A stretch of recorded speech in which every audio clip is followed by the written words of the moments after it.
हो जाएगी सहयोग। एक बार मैं रक्सौल गया तो 4 घंटा लग गया वो क्रॉस करने में। 4 घंटा पूरी गाड़ी रुकी रही। अरे उसका उपाय कीजिए। प्लेन में बहुत कम लोग जाएंगे आएंगे, लेकिन पैदल जाने वाले हजारों हैं, उनकी तो व्यवस्था कीजिए संजय बाबू। कम से कम यह व्यवस्था हो जाएगा तो नहीं पता लगेगा कि बहुत दूर है रक्सौल और बहुत दूर है उससे वीरगंज। ये सारी छोटी मोटी बातें हैं जिन चीजों को हम कर सकते हैं आपसी संबंध से, बिहार से, यूपी से। और बहुत अच्छी समय है संजय बाबू के लिए। आप प्रदेश के अध्यक्ष भी हैं। प्रदेश में आपकी संयुक्त सरकार है और यूपी में आप ही का सरकार है, केंद्र में आप ही का सरकार है। यह अपॉर्चुनिटी आप जरूर उपयोग कीजिए। संजय जी, आप हम लोगों के घर के लोग हैं, हम लोग नहीं जानते आप बिहार के एमपी है। घर के लोग हैं, परिवार के लोग हैं, तो हमारी पीड़ा को भी अपने परिवार के पीड़ा जैसे महसूस करें। आपकी दूसरी पुस्ता जा रही है राजनीति में। हम लोग आपसे बहुत नजदीक हैं, बहुत परिचित हैं और इसी परिचय का लाभ उठाना चाहते हैं और बार बार आपसे अनुरोध करते हैं, निश्चित रूप से आप इस बारे में सोचेंगे, करेंगे। देखिए आज कितनी अच्छी है, पता नहीं नेपाल को समझ। आज चंद्रा गढ़ी में बर्फ गिरा हुआ है, आज दामन में बर्फ गिरा हुआ है। इन बिहार के लोगों को बर्फ देखने के लिए कश्मीर जाना पड़ेगा। अरे यह बर्फ यही है। नेपाल की उन्नति बर्फ दिखा के हो सकता है। वहां की प्रगति केवल बर्फ से हो सकता है, ज्यादा नहीं। बिहार से और यूपी से 1% जनसंख्या को ले आवे नेपाल की सरकार, तो उस एरिया की डेवलपमेंट हो जाएगी। इन सारी बातों को जन स्तर से, सरकार के स्तर से सोची जाए। आप दोनों सरकार मिलके जो भी कर ले, हम कभी अलग हो सकते हैं। मुझे एक चीज याद आ गई, मैं परमानंद जी हिंदी में शपथ ग्रहण लिए, उनकी शपथ ग्रहण बदर हो गई, सर्वोच्च अदालत ने बदर कर दी। उसके बाद मैं मंत्री बना, मैं भी हिंदी में लिया। पत्रकारों की बड़ी ताजुब लगी जब इसका भी बदर होगा। मैंने कहा मेरा क्या होगा, बिना विभागीय मंत्री का बदर होता है तो तो हमसे पूछा पत्रकार लोग, आपको नेपाली नहीं आता है? मैंने कहा नेपाली नहीं आता है, 30 वर्ष तो नेपाली में वकालत किया हूं, 1-2 वर्ष थोड़े। तो फिर आप काहे भोजपुरी में नहीं लिए? मैंने कहा सुनो, मातृभाषा का मतलब बुझते हो? बाप की भाषा मातृभाषा नहीं होता है। बाप की भाषा मातृभाषा नहीं होती है, मां की भाषा मातृभाषा होती है। हमारी मां आई है भारत से, हमारी दादी आई है भारत से, तो कौन भाषा सिखाया हो? उसी भाषा में मैंने लिया। अरे तुम लोगों को लगा बदर हो जाए तो बड़ा किस्मत खुल जाएगा हमारा। बदर करे या सर्वोच्च अदालत, उसको भी मैं देखूंगा। इतनी बड़ी पीड़ा है। मैं सुबह से शाम तक हिंदी में बात करता हूं, शपथ ग्रहण लेता हूं तो तिरछी नजर। इस सारी अवस्थाओं को देखते हुए जो आप सभी लोगों को, अग्रज लोग जो यह कि सहयोग मंच को दिया है, जिसके नाते आज दोनों देशों के बीच में अपनी दुख सुख की चर्चा कर रहे हैं। यहां भी कर रहे हैं, भारत में भी करेंगे। यही हमारा सौभाग्य है और इसी के नाते भविष्य में हम आगे बढ़ेंगे। हमारी बहुत बहुत शुभकामनाएं। लोग कहा जब वो रोक देले बा, अब आधार कार्ड से देता, बिना आधार कार्ड के नहीं दे। अब बाकी जो है बहुत महंगा है, फिर भी लेके आवे तो भारतीय जो है पुलिस छोड़ देती है, लेकिन नेपाल वाला पकड़ लेता है। कहिए जो देश खाद नहीं देता है वह देश खाद पकड़ लेता है, क्योंकि यहां बैठाया जाता है केवल पहाड़ी पुलिसों को, जिसको पता ही नहीं है खेती क्या है और खाद क्या है, क्या जरूरी होता है। इस तरह की अवस्था में हम लोग गुजर रहे हैं।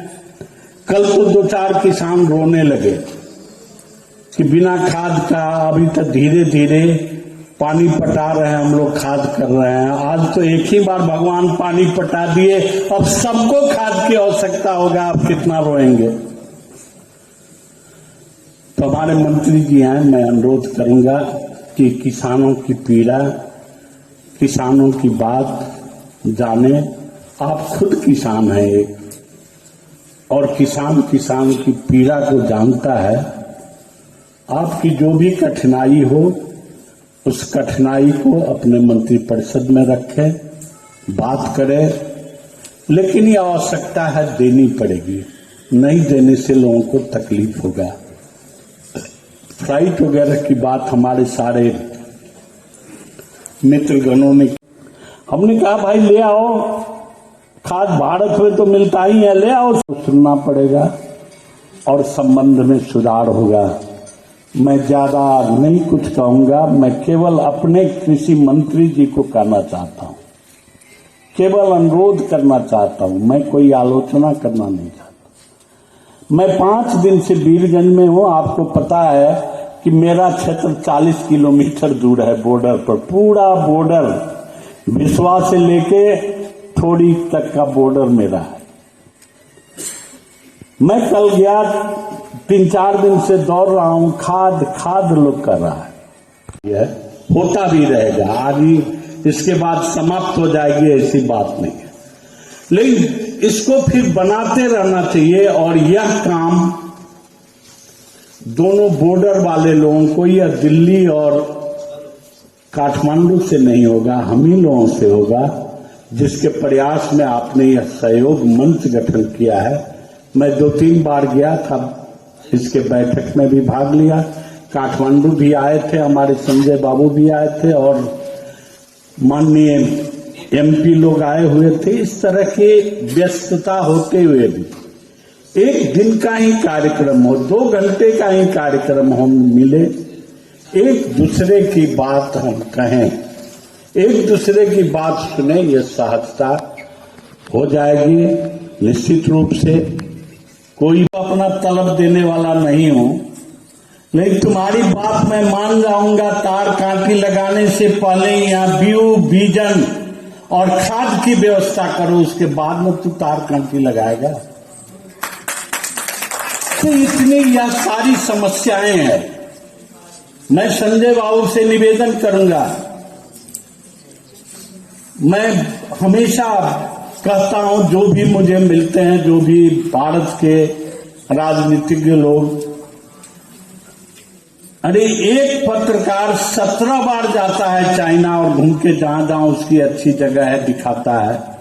पॉलिटिकल नेता जा रहे हैं, किसान जा रहे हैं, आपको कोई खर्चा नहीं लगेगा, ट्रेन पर चढ़ा के दिखा दीजिएगा। अरे हरियाणा पंजाब तो दिखाइए आगे किसानों को। संबंध इस तरह से बनेगी, यहाँ को व्यापारियों को ले जाइए, बंगलोर घुमाइए, वो मंत्री देख के आता है, आते आते साफ हो जाता है, तब तक क्या दिखागे, क्या करेंगे। तो मैं ये कहना चाहता हूं, संबंध इस तरह से जुड़ता है, संबंध जोड़ने का काम करें हम। हमारी जितनी आवागमन बढ़ेगी, हम जितने एक दूसरे से परिचित होंगे। आप जानते हैं, कोई भी इन्वेस्टर जब बिहार या यूपी का आता है तो थोड़ा सा संबंध हम लोगों का बहुत अच्छा हो जाता है। अब वही संबंध जब आते हैं दक्षिण से तो उनको पता नहीं है क्या होता है नेपाल में और क्या होता है। फर्क तो है ना। यह संबंध जोड़ना पड़ेगा और इस संबंध को जोड़ने के लिए एक दूसरे का आवागमन बहुत ही जरूरी है। कभी कभी हमारे बाबूलाल जी ने कहा, होता रहता है, संबंध बिगड़ता है, संबंध बनता भी। सांस्कृतिक संबंध है, ऐतिहासिक संबंध है, यह सरकार सरकार के बीच का संबंध नहीं है, पब्लिक पब्लिक का संबंध है। लेकिन बिगाड़ तो रही है सरकार, चाहे यहां के बिगाड़े हुआ वहां के बिगाड़े। इसके लिए हमारी जनता, हम सभी को सतर्क होना पड़ेगा, सोचना पड़ेगा, इस संबंध को कायम रखना पड़ेगा। संसद में कुछ लोगों ने जो कि बॉर्डर नहीं देखा है, बहुत सारे लोग हैं, बॉर्डर से बाहर के भी एमपी हैं, संसद में चिल्ला रहा था तार काटी लगाओ, मैं 1 महीने का तलब दे दूंगा। तो उसी में कोई वीर पैदा हुआ, कहा मैं 1 साल का तलब दूंगा। संबंध बन नहीं रहा है, हमें आज इसके बारे में सोचना चाहिए। इतनी घनिष्ठ संबंध हम तो भारत भी कहेगा आपको परिचय पत्र लेके आओ। यह संबंध